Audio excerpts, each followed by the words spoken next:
Japan is known for its rich culture, stunning landscapes, anime, and advanced technology. It's an amazing country in many ways, but it's facing a serious problem when it comes to growth in population.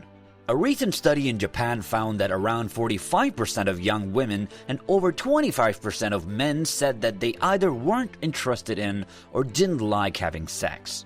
Japan has one of the lowest birth rates in the world, and its population is expected to decrease a lot. The government is even asking people questions about love and marriage to understand this better. So what's going on? Do Japanese people really not like sex? Let's dig deeper to find out. Chapter 1. Japanese History and Culture. In Japan, it's really important to keep things peaceful and show respect to others. People don't usually show affection in public or talk openly about sex there because it can feel awkward due to their traditions. In the past, sex was seen mainly as a way to have children, and it was considered a private thing for married couples. People didn't openly talk about sex at all. Japan's history is really interesting. The strict social rules and morals were influenced by a philosophy called Confucianism. This term is a philosophical and ethical system based on the teachings of Confucius, a Chinese philosopher who lived from 551 to 479 BCE. It emphasizes the importance of personal and governmental morality, correctness of social relationships, justice, kindness, and sincerity. Confucianism is not a religion in the traditional sense, as it does not involve the worship of gods or deities, but it's had a profound influence on Chinese culture, ethics, and thought. This meant that people prioritized their family's needs and being loyal over romance, which affected how they saw marriage and sex. Chapter 2. Celibacy Syndrome. Lately, there's been talk about people losing interest in sex with theories like celibacy syndrome. According to this theory, there's a trend in Japan where young people are increasingly disinterested in romantic relationships and sex. It refers to a perceived decline in sexual activity and interest in dating or marriage among young adults. The term is often used to discuss broader societal changes and cultural shifts in attitudes towards relationships, work-life balance, and personal priorities. There are a few reasons that seem to support this celibacy syndrome theory. In 2013, a report from the Guardian newspaper talked about Japan having fewer marriages and fewer babies being born. Surveys by the Japanese Family Planning Association found that more people are choosing to stay virgins, women are less interested in sex, and more individuals prefer staying single. The Japan Family Planning Association report revealed some interesting facts. 1 out of every 3 young Japanese adults under 30 has never been on a date with someone. Almost half, or 45% of Japanese girls aged 16 to 24 and 1/4 of boys the same age say that they are not interested in having sex. A large number of adults between 18 and 34, which is 42% of men and 44% of women, are still virgins. So what caused the celibacy syndrome in Japan? Here's what we've figured out. The reason behind Japan's celibacy syndrome is mainly due to the country's demanding work culture. People work very long hours and have very little time off, which leaves them feeling tired and drained. They often don't have the energy or time for dating, romantic relationships, or even sex.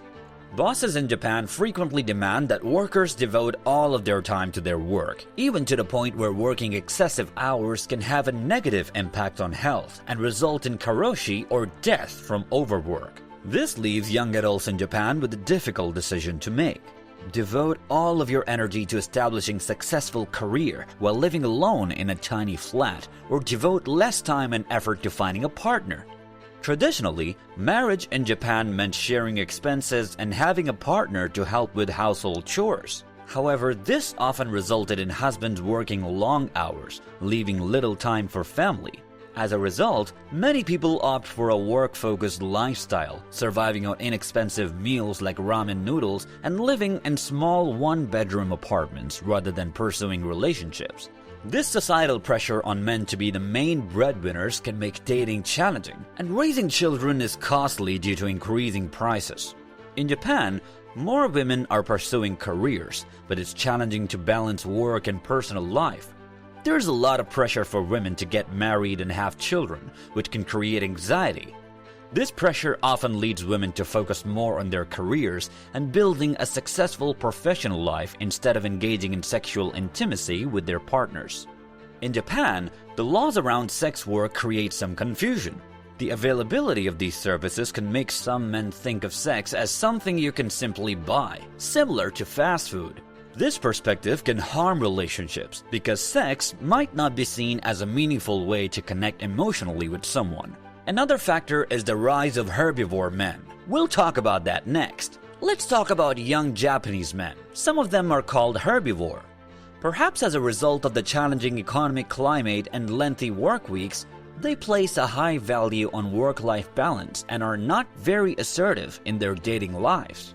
On the other hand, many Japanese women prefer carnivore men, who are more assertive and traditional in relationships. Herbivore men versus carnivore men. Let's break it down. In Japan, there are two types of men when it comes to dating. Number 1, herbivore men. These guys are like gentle plant eaters. They prioritize hobbies, friendships, and work-life balance over chasing romance. They are less focused on high-powered careers or aggressive dating. Instead, they value emotional connections and shared interests. Number 2, carnivore men. These are the assertive meat eaters. They're ambitious, successful, and take charge in relationships. Their careers come first and romance is secondary but important. But does it really matter which type of man you date? Are Japanese women only interested in assertive carnivore men? A recent survey in Japan found a growing trend of herbivore men who might be less inclined to start romantic relationships. This can clash with the desires of women who prefer more assertive partners. This difference in preferences is one reason why intimacy and sexual activity might be decreasing among some Japanese couples. Japan's approach to love and intimacy is often compared to the Western idea of relationships. In Japan, intimacy works differently compared to the West. As we know, young adults are less interested in sex. In the Netflix show Sex and Love Around the World, the episode on Japan was eye-opening. Despite attraction, there's often a cultural reserve when it comes to showing intimacy, especially after marriage and having kids. Love hotels, more popular for casual encounters, are now less popular and used for relaxation or quick stays. Japan's divorce laws also make some men hesitant to marry or have kids due to limited custody options. Some divorced women may restrict their ex-husband's contact with their kids. In Japan, less intimacy after marriage is more accepted compared to the American view. Open affection saying "I love you" is uncommon. But there's hope for change. Younger couples are breaking free from these traditions. Hopefully, open communication and intimacy in marriage will become more common in the future. Japan's birth rate has been going down for many years. This means there are fewer babies being born, leading to an older population. With fewer young people, there's less support for social security and the workforce. Young adults are more focused on their careers and personal goals instead of starting families. This shrinking workforce affects everything from healthcare to social programs. Schools are becoming empty because fewer children are enrolling due to the decline in births. This puts pressure on the economy and social services.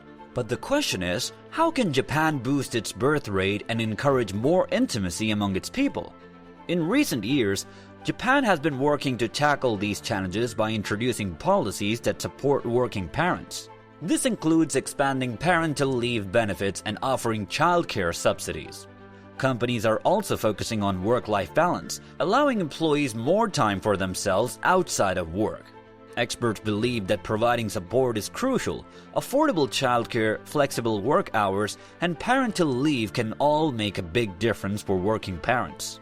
In addition, open conversations about sex and relationships could help break down stigmas and foster a healthier perspective on intimacy. It's a difficult issue, but with these efforts, Japan has a chance to make positive changes for the future. Japan's love life is facing challenges with fewer relationships, marriages, and births. Factors like long work hours, financial stress, and evolving gender roles contribute to this trend. However, there's hope. Younger generations seem more open to love and intimacy. The government is also taking steps to support families and improve work-life balance. They're also prioritizing better sex education. Can Japan reverse these trends? Only time will tell, but they are moving in the right direction. If you loved this video, don't forget to leave a like, subscribe to our channel, and take care until our next video.